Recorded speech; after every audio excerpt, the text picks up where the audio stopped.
Hi Stampers, welcome to Julie's Creative Crafts. Today I'm going to show you how to make this baby card. It has 3 different layers of scallop circles, and let's get started. So first we start with our white cardstock, 5.5 by 4 1/4. You can turn it either direction. I just happen to be using it vertically today. That's your base. Then you have a piece of a Lucky Limeade cardstock that is 4 by 4 and a piece of polka dot DSP that I chose the Daffodil Delight polka dots. This size is 2.5 by 4, and that's your second layer. It's going to go at the bottom of the card. So first we want to texturize the top part of your Lucky Limeade with the new purse from Stampin' Up. It's from Sizzix. It's called the Texture Boutique, and I'm going to run my embossing folder through this great little purse. You can see how compact this is. It's perfect for travel, taking it scrapbooking, and we're going to use the chevron embossing folder. So the purse comes with your 2 plates and then this small little piece of plastic, and it says do not discard because you're going to use this. The card also comes with the directions for your sandwich, and so it basically goes with your plastic plate, this little piece, the white piece of plastic, then your embossing folder, which you're just going to line up in your folder. You're going to put that here, and then followed by the last plate.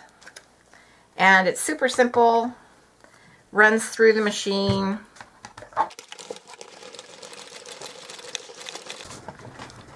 As it embosses.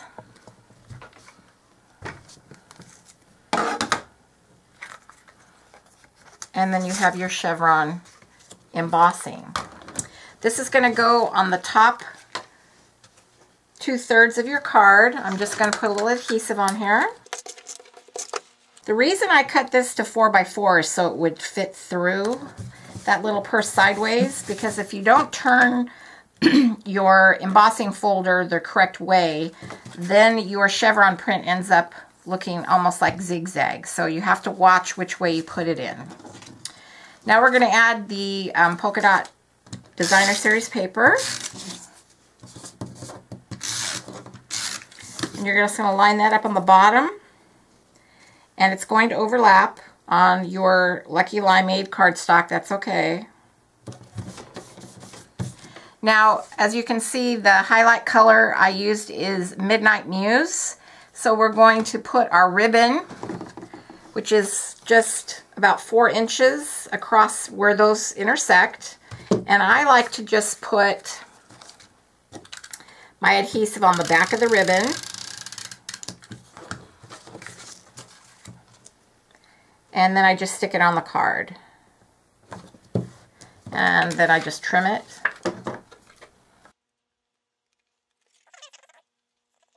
Okay, so there's your ribbon. Now we're going to make the embellishment. This is our embellishment. I used the Perfect Pennants die that goes through the Big Shot, and this is the punch out that I use. This die right here. It's 2 3/4. That was our bottom layer. The second layer is the 2 3/8 inch scallop circle punch. So you're just going to punch that out of your Lucky Limeade. That's your second layer. And then last we have a 2-inch scallop circle punch that is not Stampin' Up, and I stamped that with the embellished events stamp set. I took the little deck right there and stamped it in Daffodil Delight, and now I'm just going to daub around the edges with the Daffodil Delight.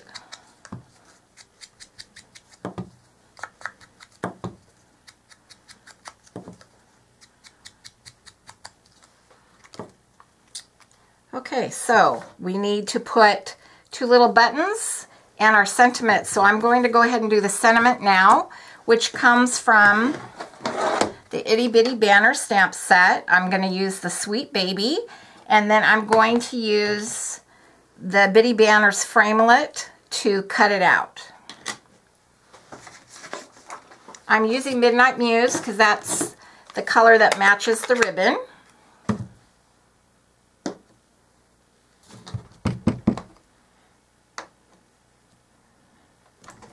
There's your Sweet Baby. And we're going to line up the framelit with it just like that and run it through the Big Shot.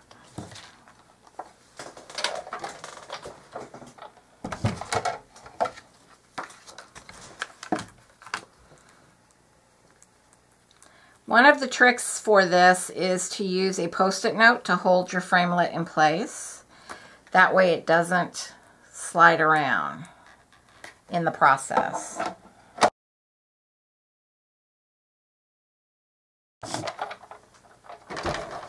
That's going to punch right out, just like that. And I'm going to add it to my card right here at the bottom. So, you need a few dimensionals. Okay, so we're going to put a dimensional between these 2 layers. And then you're going to put 2 dimensionals behind the deck, because we're going to add buttons to it, so you want it to be level. That can go in the middle. And then we want to put 2 little buttons. I picked Bright's Daffodil Delight, and I happen to have some yellow Baker's Twine. Okay. Then I put a glue dot behind my button to hold the thread in place.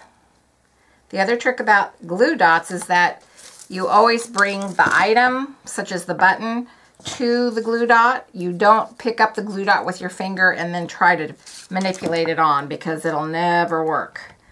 Put my button on there, and then I tie my little knot or bow, because that holds the string in place, or the Baker's Twine in place. And I'm just going to tie a little knot, and I'm going to trim that off. And do the same thing with the other one, so you would end up with 2 buttons. You're going to put 2 more dimensionals here, add them to your card. That really makes the focal point.